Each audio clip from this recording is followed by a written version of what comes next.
हरिओम, ओम आनंद में, ओम शांति में, ओम ज्ञान में। आप सभी दर्शकों का हमारे चैनल पर स्वागत है। आज हम लोग यूपी टेट सी टेट के अंतर्गत 5 महत्वपूर्ण प्रश्नों को समझते हुए हल करने का प्रयास करेंगे।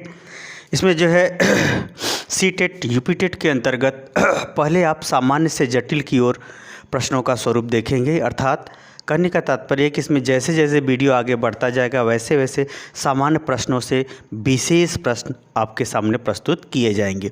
आइए हम लोग इसमें देखने पहला प्रश्न है, जब सीखने की प्रक्रिया में कोई उन्नति न हो, यानी कुछ भी प्रयास, बार बार अभ्यास, प्रयास, तत्परता के साथ अधिगम का प्रक्रिया यानी सीखने का अभ्यास किया जा रहा है, फिर भी जो चीज़ सीख लिया गया है उस पे जो है कुछ वृद्धि या कुछ नया परिवर्तन उसमें नहीं हो रहा है, तो ऐसे को क्या कहते हैं? सीखने का वक्र कहते हैं, सीखने का पठार कहते हैं, स्मृति कहते हैं, अवधान कहते हैं। तो इसमें जो है जब सीखने की प्रक्रिया एक अवस्था के बाद स्थिर हो जाती है तो उसे हम क्या कहते हैं? सीखने का पठार कहते हैं। उसे हम क्या कहते हैं? सीखने का पठार कहते हैं। और सीखने का वक्र का तात्पर्य है कि जब उत्तरोत्तर सीखने में वृद्धि हो तो वह सीखने का कभी ज़्यादा कभी कम, तो एक वक्र की नुमा चलता रहता है, तो उसे हम क्या कहते हैं? स्मृति का वक्र। लेकिन इस प्रश्न के अनुसार जो है सीखने की जो प्रक्रिया में कोई उन्नति न हो तो उसे हम सीखने का पठार कहते हैं। पठार कछुए की तरह होता है, कछुए की पीठ की तरह से होता है, यानी उसमें उन्नति जो है नहीं के बराबर होती है, या फिर एक अवस्था तक जा कर के उसमें स्थिरता आ जाती है अधिगम में या उसके व्यवहार के परिवर्तन में।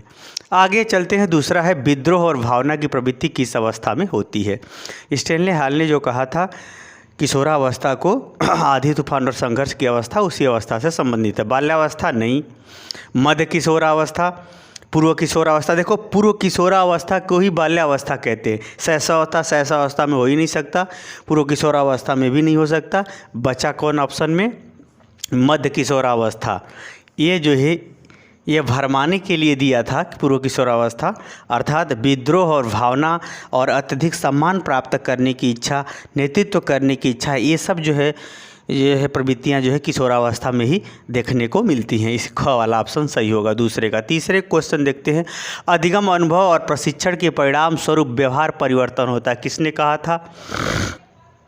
किसने कहा था? अधिगम अनुभव यानी अधिगम यानी सीखने की जो प्रक्रिया होती है, जो हमारे व्यवहार में परिवर्तन होता है, वह अधिगमकर्ता के मानसिक रूप में या व्यवहारिक रूप में जो अनुभव प्राप्त होता है और जो व्यवहार वह सीखता है, इसके ही परिणाम स्वरूप उसके व्यवहार में परिवर्तन होते हैं। ये कहा था गेट्स और अन्य लोगों ने कहा था।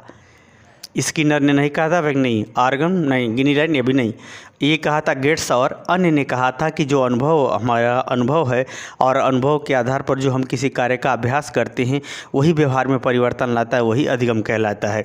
एक प्रकार से इन्होंने एक प्रकार से जो है पूरी तरह से नियंत्रित अधिगम की प्रक्रिया के अंतर्गत अपनी बात बताया था इन्होंने अधिगम के संदर्भ में। अगला है, सीखने के नियम शामिल नहीं है। सीखने के नियम में कौन शामिल नहीं है? अभ्यास का नियम, तत्परता का नियम। 3 नियम है, अभ्यास का नियम, तत्परता का नियम और एक और नियम है। अभ्यास का नियम, तत्परता का नियम, प्रभाव का नियम। प्रभाव का नियम, ये 3 नियम है। कौन नियम नहीं शामिल है सीखने के नियम में? थॉर्नडाइक ने जो दिया था नियम, उसमें जो है बहुइंद्रिय का नियम शामिल नहीं है। ये वाला घ वाला सही हो जाएगा। आगे 5वां क्वेश्चन हम देखते हैं, बुद्धि का द्विकारक सिद्धांत किसने दिया था? यानी जो बुद्धि हमारे मानसिक प्रक्रिया के अंतर्गत कार्य करती है, वे किन्हीं दो कारकों पर वह कार्य करती है। ये सिद्धांत दिया था स्पीयरमैन ने दिया था। एक कारक सिद्धांत, द्विकारक सिद्धांत, इस तरह से करके इन्होंने दिया था। यानी बुद्धि का द्विकारक सिद्धांत स्पीयर महोदय ने दिया था। इस प्रकार से हम देखते हैं कि 5 महत्वपूर्ण प्रश्न आपके पूरे हुए। इसी तरह से अभी हम सामान्य क्वेश्चन को बता रहा हूँ, फिर इसी सब चैप्टर से आधारित विशेष प्रश्नों को विशेष रूपों में आपको प्रश्न उत्तर के साथ समझाने का प्रयास किया जाएगा। चूँकि हमारा ये प्रारंभ है अभी, इसलिए पहले सामान्य प्रश्नों को हल कराने के बाद ही इसे विशेष हल कराए जा सकते हैं। तो मुझे उम्मीद है कि आप समझते हुए हल करने में आपको समझते हुए प्रश्नों को आप हल करने में सफल हो जाएंगे। तो आज के लिए इतना ही। हरिओम।